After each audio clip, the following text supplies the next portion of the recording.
wife's page. So if you want to go back and watch the video to get the recipe or anything like that, by all means, you can go to Breath of Life's page. We're live on my page. Yeah, so we're going to get started. Hi, I'm Dr. Latina Epps Thomas. For those of you who don't know who I am, I'm a naturopathic doctor. I'm a yoga instructor. I am an author, a speaker. I do a lot of health and wellness education, corporate health and wellness education. And today, I'm going to be talking about a couple of my favorite vegan dishes because vegan does not have to be boring. Who thinks vegan is boring and is not like a vegan? Oh, I got a bunch of hands that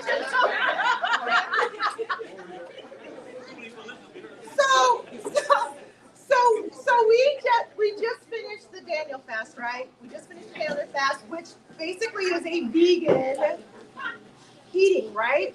How did everybody do with the Daniel fast? Raise your, okay, we made it. How many people, raise your hand, and you can be honest, if you thought that the food was less than desirable?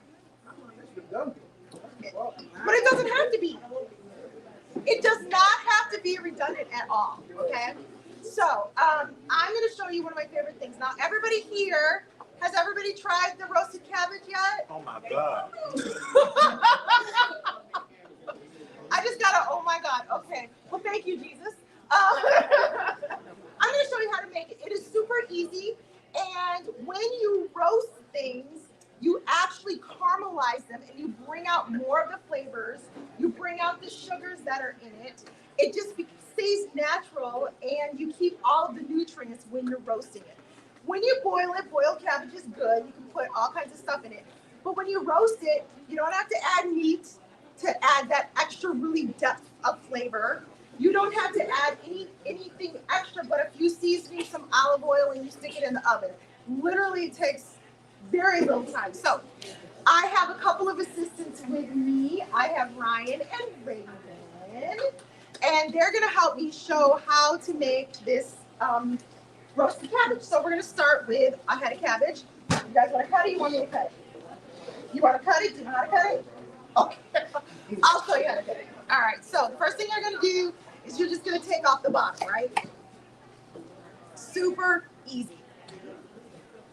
Then we're going to cut it into slices. Now, when I make this the way I made it today for other people, I will actually cut it into smaller pieces. When I make it at home, I keep it almost like a steak. Has anyone seen a recipe for cabbage steak? Yeah. Literally, it's just this. You cut it into about a half an inch or an inch thick. You leave it and you just set it on the cookie sheet. Okay, you want to cut it? You do that? So you're just going to cut it like that. One. We're going to switch. Now, can anybody tell me what cabbage is good for in your body? Anybody have an idea? Inflammation. Inflammation, yes. Very good. It is good for reducing inflammation. Very good. Let's start for you. And it also has lots of vitamins in it. One of the biggest vitamins it has in it is vitamin C, right? It also has vitamin K in it. Do you know what vitamin K is good for? Anyone? Bones. I heard bones. Yes. Yes. So cabbage is really good for your bones. It's really good for as an antioxidant, right? All of those good vitamins in it because of vitamin C. It is good for, yes, cut it in half. Nope, just cut it in half. There you go. And it's good for digestion. Yep, it's got lots of fiber in it, so it helps with digestion, helps to get things moving in the belly. Now, for people who might have a little bit of gut issues, this may make you a little gassy, yes. Might make you a little gassy. If it makes you gassy, it is because you've got some gut issues going on, okay? So I want you to really address your gut health. Very good. So we're just going to keep this in here. Now, one of the things you want to do is you want to take out the little heart center of it because that takes forever to cook. There you go. Super easy though. Alrighty, we're just gonna set it on the tray. Now you want to try to get the pieces with some room around them. because this is roasted. You don't want it to be touching. It makes it harder to roast. You want it to get roasted on all sides. Okay, next thing we're gonna do is put a little bit of olive oil on this. So you want to put some olive oil on there, please, ma'am? Thank you. On this one on the side. Other side, right here. Can you tell me what olive oil is good for? Good for your liver. Yes. That's okay. That's okay. So we're gonna put a little olive oil on it, mix it around. It's for the anointing. Somebody said for the anointing, you need to add a little bit to this. Okay, so here are my seasonings. I use garlic powder. What I used on the cabbage, I used garlic powder. I use a little bit of Himalayan salt. I use this from Penzeys. Y'all, this stuff is like crack. I'm not gonna lie. What's it? It's from Penzeys Spice. It's from Penzeys Spice Company. I know this is not sponsored by Penzeys. Penzeys, you can contact me. But it's called Fox Point. I go through so much of this. It has shallots in it. It has garlic. It has salt. It has chives in it. This is one of my green peppercorns. This is one of my favorite seasonings. So we're just gonna sprinkle this on here liberally. Yes, a lot. There we go. And then go ahead and put some garlic on there. A lot. Yep. Now don't throw the scraps away. You're gonna keep your scraps and put them on the tray as well. There we go. You want to put some olive oil on that one. Then flip it over. You want to make sure that you get seasonings on both sides. Not just on one side. You want to make sure you get your seasonings on both sides. Yes. Now rub it around.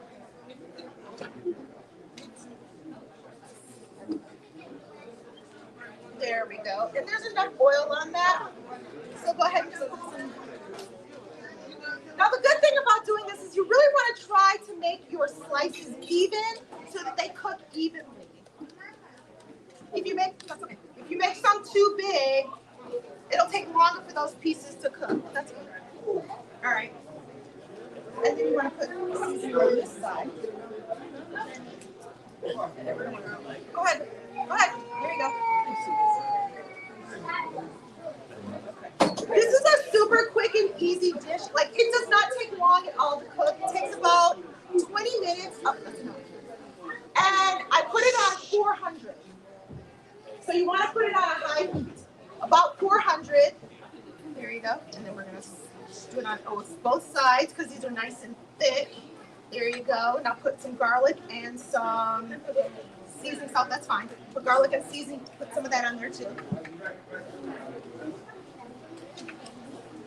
Yep. There you go. I'm going to add a little bit of salt on there on both of them.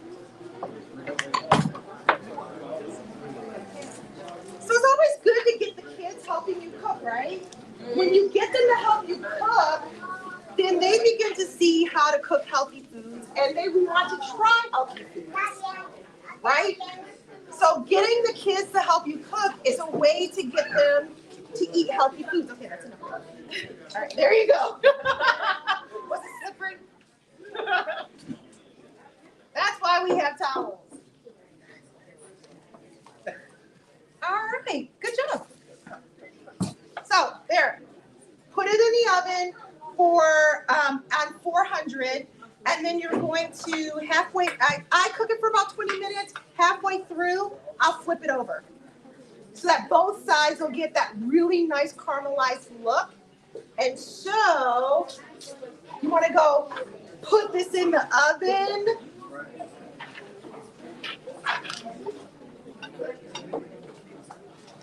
And through the magic of TV, this is what it looks like when it's done. All right. And this is what it looks like when it's almost done, right? We have been eating on this. Okay, so does anybody have any questions about this? This was a really easy one to do. Go ahead. Would you air fry that? Could you air fry it? Absolutely. Absolutely. I just don't use my air fryer that often, but you can air fry it. I use this one is it's called Fox Point. It's called Fox Point from Penzies. You don't have to use this. You can use onion seasoning and garlic seasoning, a little salt, a little pepper, and some olive oil, and that's it. I just happen to love this seasoning, and it's quite addictive. Like I walk in there and tell them that they have now got me addicted to their crack of Fox Point. So anyway, that's our first recipe. Our second recipe, which is equally as easy, is called chickpea cucumber tomato avocado salad. This salad is, literally it takes you long enough to cut up an onion. So you want to grab an onion, cut up an onion, cut up some tomatoes. You want to take that and move that over there. Thank you. Cut up some tomatoes and cut up some cucumbers. Open up a can of chickpeas. Like, you literally cannot get any easier than that. So let's get started. All right, we've got some cucumbers already done. We can, and we've got some tomatoes already done. So you want to get our big bowl. Now, I like to use red onions in this. You don't have to, but I do. And I don't really I like the flavor of red onions.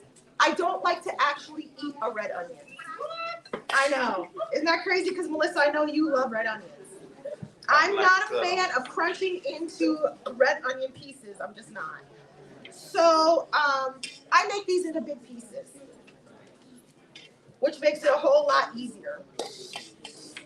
When can I get the skin off, y'all? There we go. Okay, and Ryan, would you like to cut up the avocado for me, please?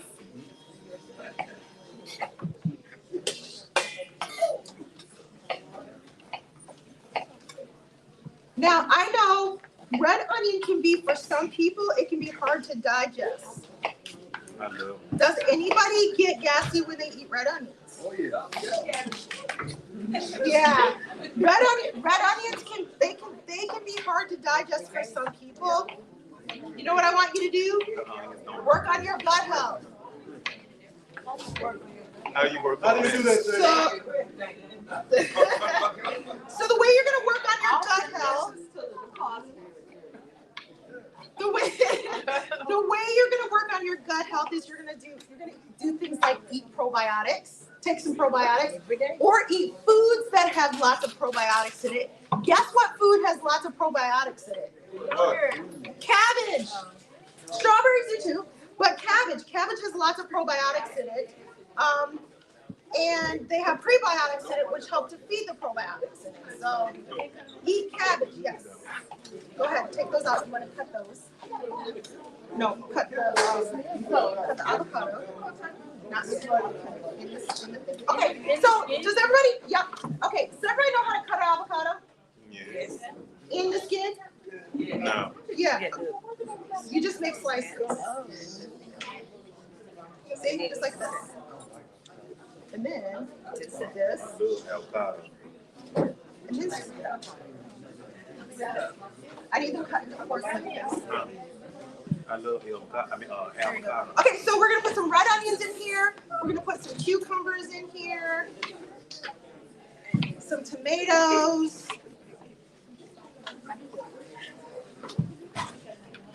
Where'd you get our towel?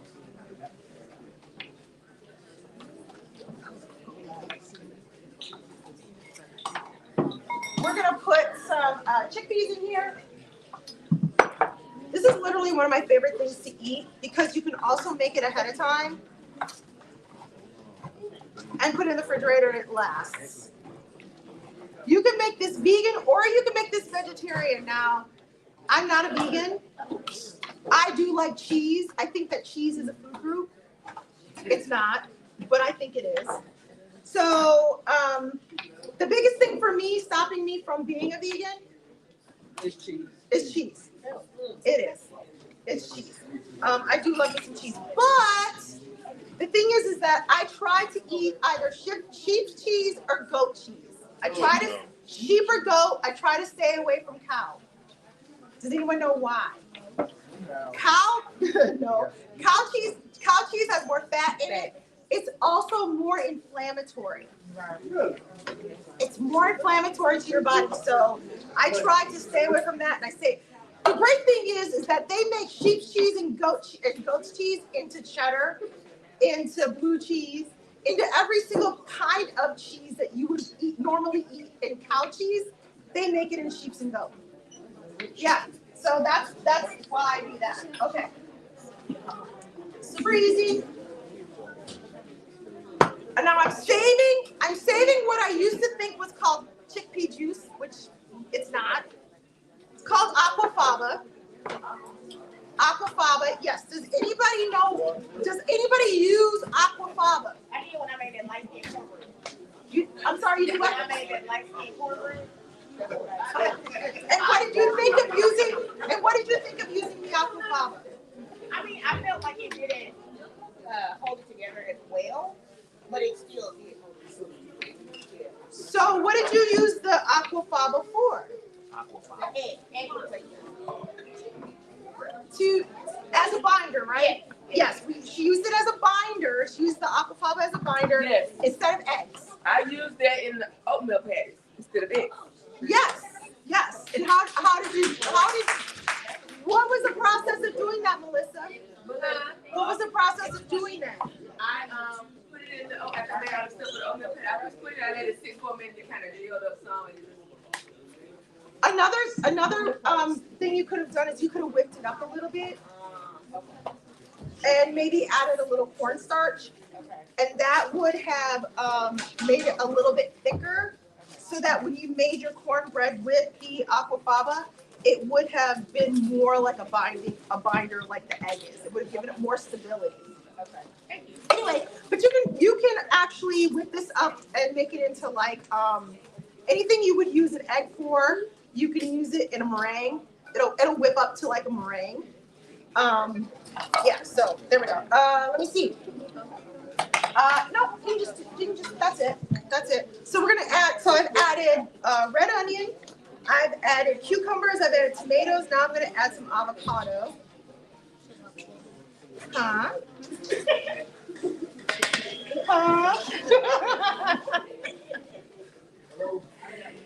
And I love how my assistants cut everything so small.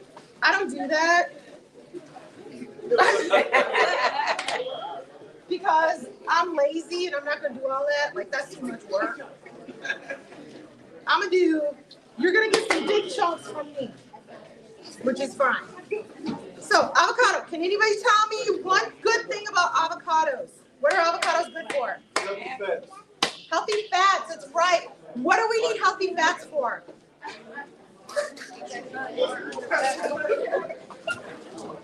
We need it for energy. We need it for. What do we need healthy fats for? Because Dr. Tina said so. Peter said cholesterol. Cholesterol. We need, to lower cholesterol. What else do we need healthy fats for? Our brain, our heart. Yes, all of those things we need it for. Okay, so you can just put it in the bowl. Just put it in the bowl. This one? Sure. All right, that's enough. Okay, now I need some olive oil. I'm the type of cook that doesn't actually measure stuff. Amen. So, yeah. I just do it until, as they say, until the ancestors tell me to stop. That's right. But I just do it until it looks about right. There you go. I do have this recipe up here on that card.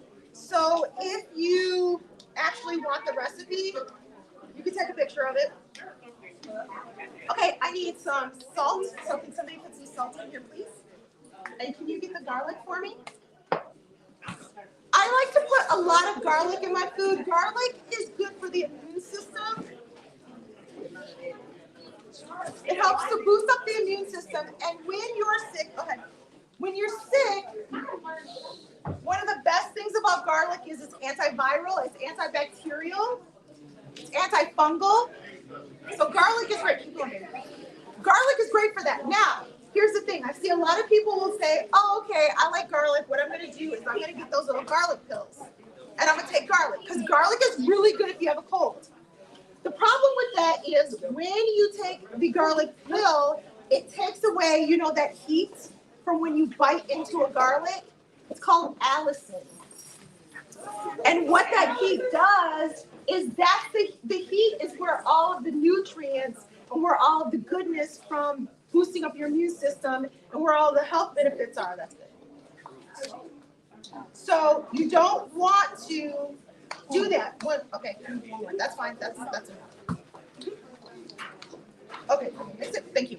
So what I usually do is if I have the flu, if I have a cold or anything like that, 8 to 10 garlic cloves a day is what you want to do. 8 to 10 garlic cloves a day. Now, who can just eat garlic cloves by themselves? Anyone? Anyone? You can? You can eat garlic cloves, just take a bite into a garlic clove and eat it? Wow. I'm impressed. Like, I'm super impressed. I can't. Yeah, I can't do that. So I usually chop it up, and then I mix it with avocado, make a guacamole with it. That's how I get my 8 to 10 cloves of garlic in a day when I have a cold or a flu or something upper respiratory. What's a clove? Is that the little piece, or that's the whole thing? So a clove is just a little piece of the big bowl. I got you. Like a slice. Yeah, like just the one little thing that you can get. Okay. Yeah. Yeah, all right. So I like lots of garlic, so we're gonna put lots of garlic into this. Because why not? There you go. I mean, it's good for you. We're in the flu season right now. Can anybody tell me what the flu season means? I got it. Because it's like Christmas time, yes, part of the flu season is if you get the flu, we have the flu season because we don't eat healthy foods, right? We add more sugar into our diet during that time. We're not outside. We're mostly stuck in the house. Our house is usually dry. When your house is dry, it's going to produce more mucus in your body. That's why it's really good to sleep with humidifiers if your house is dry. Okay? Yes. So the other part of that is we're not outside getting fresh air. So we're also not moving around as much, right?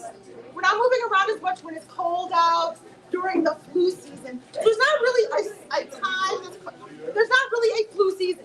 It's because of all of these other factors. That's what makes us sick and brings down our immune system. So, okay, so then we need some pepper. And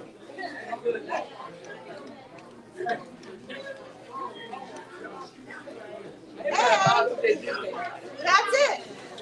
That's all we do. See it? Yes, you want to see it? Daddy wants to see it.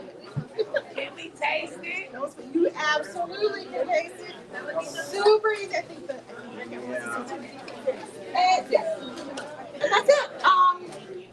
Thank you for joining us. If you have any questions, by all means, you can put them into the chat. I will answer them. I have the recipe. I'll put the recipe on our Facebook. We can't hear.